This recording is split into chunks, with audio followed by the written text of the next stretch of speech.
My daughter kept me away from Christmas. Then my face showed up on the news. At the exact moment my daughter's living room went dead silent, I was standing in my kitchen in a t-shirt with a burned hole in the sleeve, watching my own face on a 14-inch television that still used an antenna. I didn't know any of that yet. I only found out later, from Danny, from the fire chief, from Emily herself, sobbing into the phone at midnight, how it looked from their side of the screen.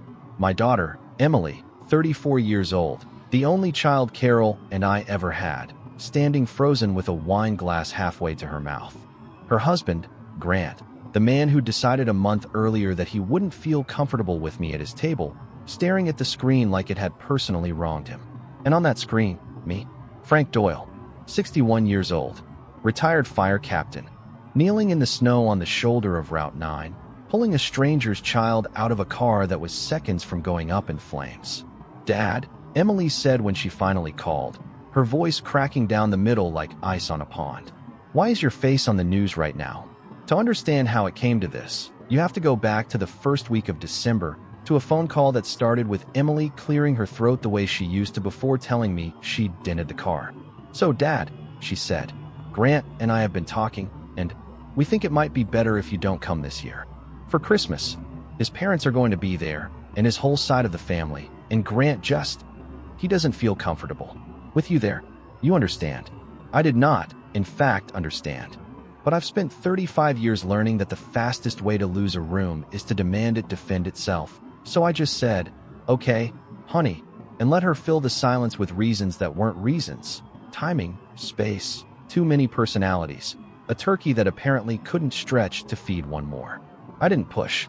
I never push. That's always been my mistake, if you want to call it that, mistaking patience for peace. Grant Bishop, my son-in-law, a man who has never once asked me a question about my life that wasn't a setup for a story about his own, has never liked that I don't perform gratitude the way his father does. His father hosts Christmas like it's a shareholder meeting, a toast, a slideshow, a speech about the Bishop legacy. I once made the mistake of asking a simple question about his investment firm at a Thanksgiving dinner 3 years ago, and Grant spent the whole car ride home, according to Emily, complaining that I'd made things weird. I hadn't raised my voice. I hadn't said a crossword. I'd asked one question. That was apparently enough to make me the uncomfortable one. So this year, I got uninvited from my only daughter's Christmas, 3 weeks before Christmas, over the phone, in about 90 seconds. I told myself it was fine. I have gotten very good at telling myself things are fine. The truth, the real, unglamorous truth, is that my life without Carol has been quiet in a way that scares me some nights and steadies me on others. She's been gone 4 years now. Ovarian cancer, diagnosed late, gone in 11 months. Emily was a wreck. I was the one who sat with the hospice nurse and signed the forms and picked the funeral home while my daughter cried in the other room. Because that's what you do. You hold the thing together so the people you love don't have to watch it fall apart in real time. Nobody puts that on a slideshow. Nobody toasts to that.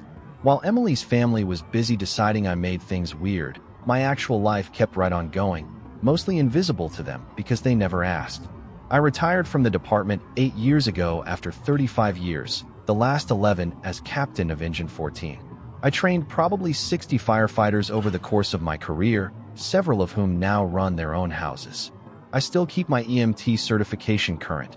Force of habit, Carol used to say, though I think she liked that I never really let it go. Twice a week, I drive a route through the older part of town, Elm, Sycamore, down past the mill, dropping off groceries and prescriptions, and just sitting with people who don't get many visitors. I started it the winter after Carol died because I needed somewhere to put all the caretaking I suddenly had no one left to give. I never told Emily the full extent of it.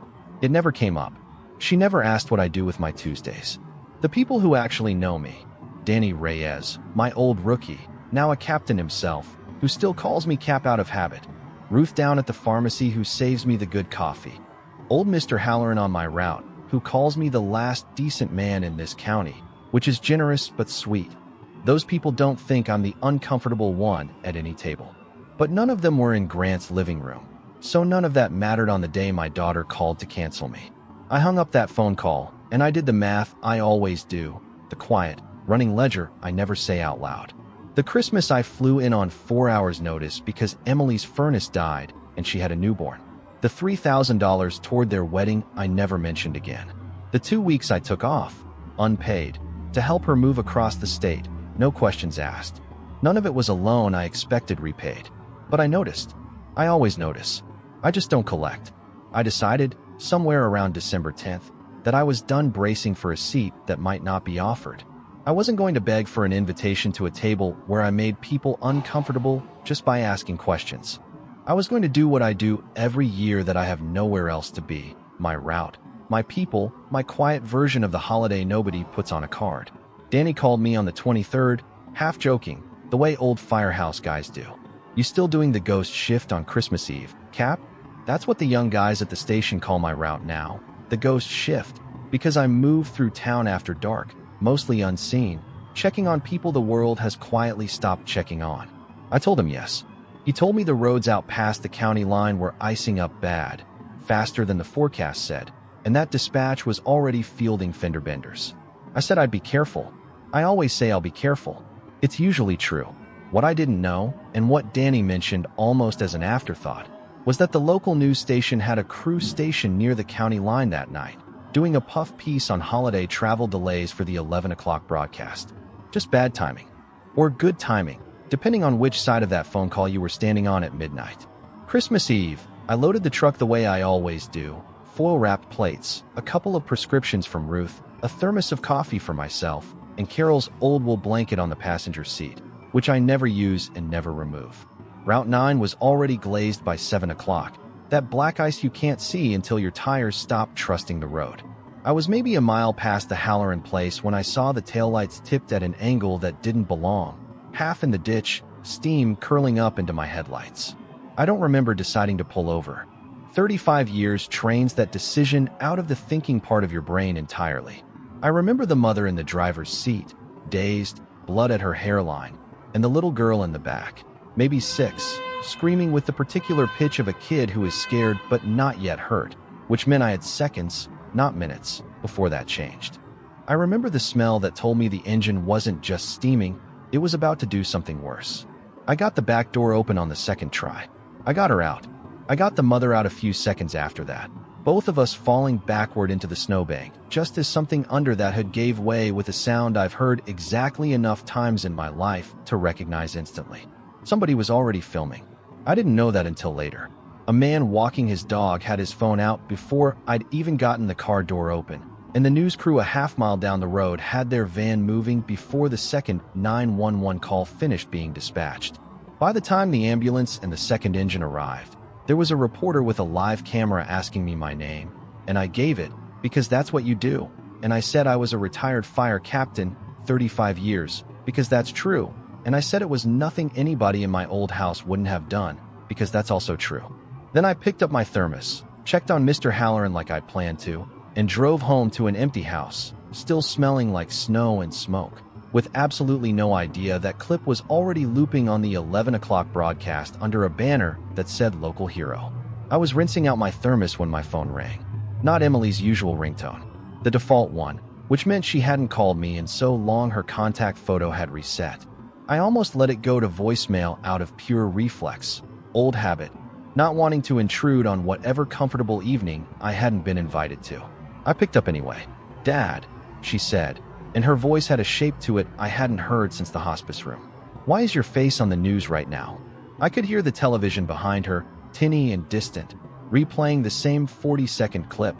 Me in the snow, my old EMT reflexes taking over before my mind caught up, the reporter's voice calling me a hero like it was breaking news instead of just Tuesday.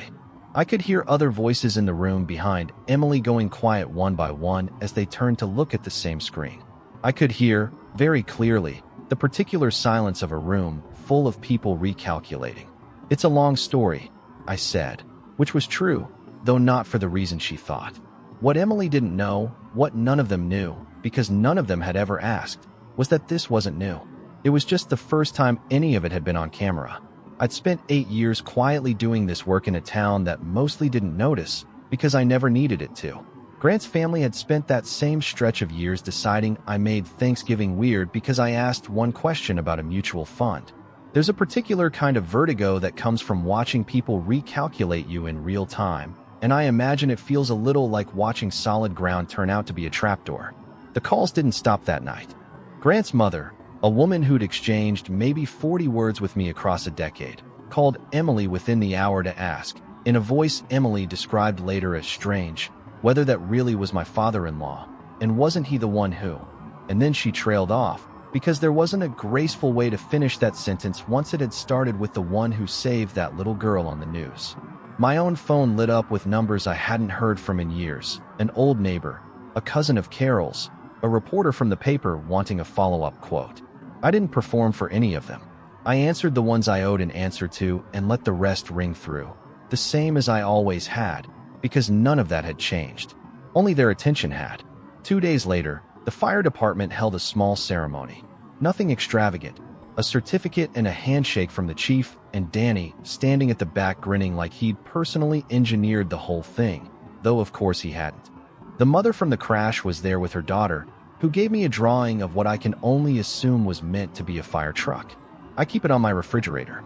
It matters more to me than any plaque ever could, though I'll admit the plaque is nice too.